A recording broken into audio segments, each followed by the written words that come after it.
guys, welcome back. This is Yobot. Today um, we're gonna make actually snares. Not really only snares; it's also gonna be clap. And I'm gonna show you guys a few tricks how to make nice and um, snappy snares that really come through and pierce the mix very well. As you can see, I've already made a buzz for this. I'll make another video explaining how my template works. I will include this template in my videos as well, so you guys can download this for FL Studio. What I basically have done, as you can see here, is linked the snares and the snare of an oscillator, 3 times osc, which is just basically a white noise, and the claps all into the snare bus, and the snare bus is going into the submix that basically groups all the percussion, all these green channels. So what you can do here is I have a sidechain control that is basically sidechaining this part so that the percussion and the snare don't sit in close to each other, and basically you have a lot of every time that the snare triggers, all the volumes of the percussion that is going on lower in volume so that the snare always comes through nice and punchy and loud.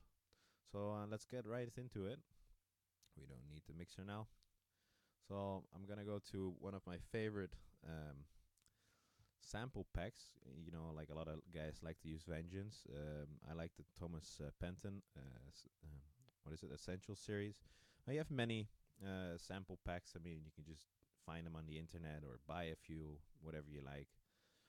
All right. So we're gonna have snares.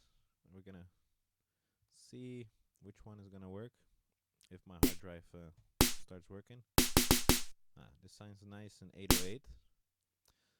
Has quite some high frequencies on it. So I might cut a little bit of high frequencies out of it because, like it really depends on how it's going to sound, but we'll leave it in for now. And we're just going to make a standard rhythm. And then here is a nice trick, which is going to be a white noise. And let me show you how I do that.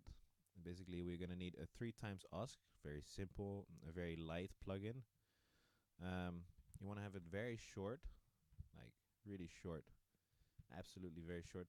And then a little bit before or after, when the snare hits, this actually, allows that the snares aren't really sitting exactly on each other and just gives a bit more space to the other ones. This is really a small trick that makes the snare be able to be a little bit more louder and a bit more, better sounding, basically. This is white noise, and then we're gonna lower the other two oscillators. We don't need them, and you can just use the envelope here to make it nice and short. You basically want a really short with a little bit of release, full sustain, like really a little bit. You can create, control the tension of how quick it's gonna basically release. And let me turn off the kick in the bass for now so you can hear it properly. You hear that? That really, like, without it, it sounds. And then with it, really high tone, it's quite, quite loud. It's a bit too loud now. We're gonna do it more subtly. And we're also gonna shape it just with a regular EQ because it doesn't need to be that precise. That it's just the high frequencies. We just want to have that little bit of a sparkle on it. Nice and snappy. The other one, we're going to put an EQ in it as well, just to see where the frequencies are sitting. You can see it here as well.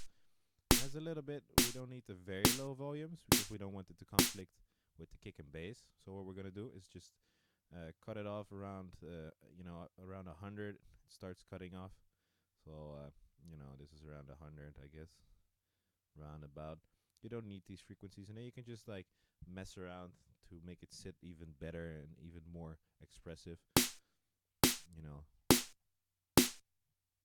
want to have a little bit of low bottom because a kick usually is a full spectrum, it's a full spectrum instrument. So what you basically want to have is, what you basically want to have is like a little bit here. We're going to, again, put it in the frequency chart. And then in F it's around 174 or 350. Well, 350. This is an area that like everywhere from basically 200 hertz to about 1000 hertz. This is a difficult area because it can be quite muddy, especially in the higher region here around 500-600. So you usually want to have a little bit of a dip here, but it really depends on the sound and also like how your mix is sitting. So it's more a guideline than a real rule. But you want to have a little bit of a bottom to the snare so that it just has a little bit of a punch. And you can maybe, give a little bit of a high boost to it, like a little bit. It's just like 1 or 2 dBs. And why you do this is just that a little bit, like just pierces a bit through more.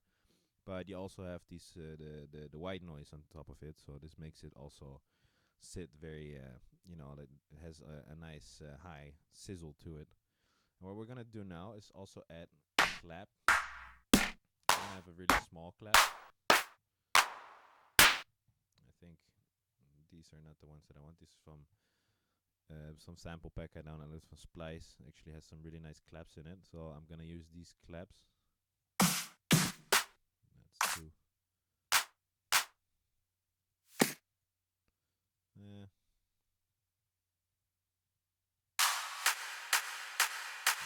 We don't want that. I think we'll just take this one for now. Make it even tighter. And I think it's not really what I like, so I'm gonna use another one, another pack. I'm gonna use, I think, the Dead Mouse. He has some really nice single-handed. See, this is what you want. Just really snappy one. And then we don't need to basically remove the end. So we're gonna do this, and then we're gonna do the same trick again. Oh, that was a bit of a fill. And then a little bit forward, just like tiniest bit, and that's it. And then it just doesn't hit at the same time. It's a very nice trick. And we're gonna.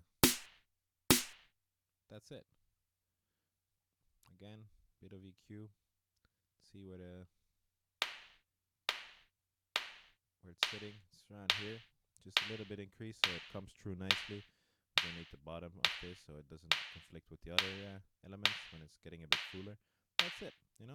Quite some 4 or 5 dB, but really just do this by ear. Don't take these rules as a given, but just try out. Like it's all about trying out and seeing what's possible. Now, as I mentioned, this is going into a snare bus, and this is a sidechain control. How you do this is basically this has a compressor on it, and I have linked that one by clicking link all parameters, and then basically having this linked to the snare bus. And then we click here that it's inverted, so basically it opens and then it closes, and then you just click accept. So every time this is gonna the snares are gonna hit, this is gonna basically reduce the threshold, which means that the compressor is starting to work. So it's gonna start compressing. We don't need you need it to be really fast, not too fast, else it's gonna get a click to it, and also release really fast because you want the percussion to come back immediately again. It's just basically we don't need any gain. We need the hard setting, and then quite some compression. And it's only going to be working when the snare is basically coming in.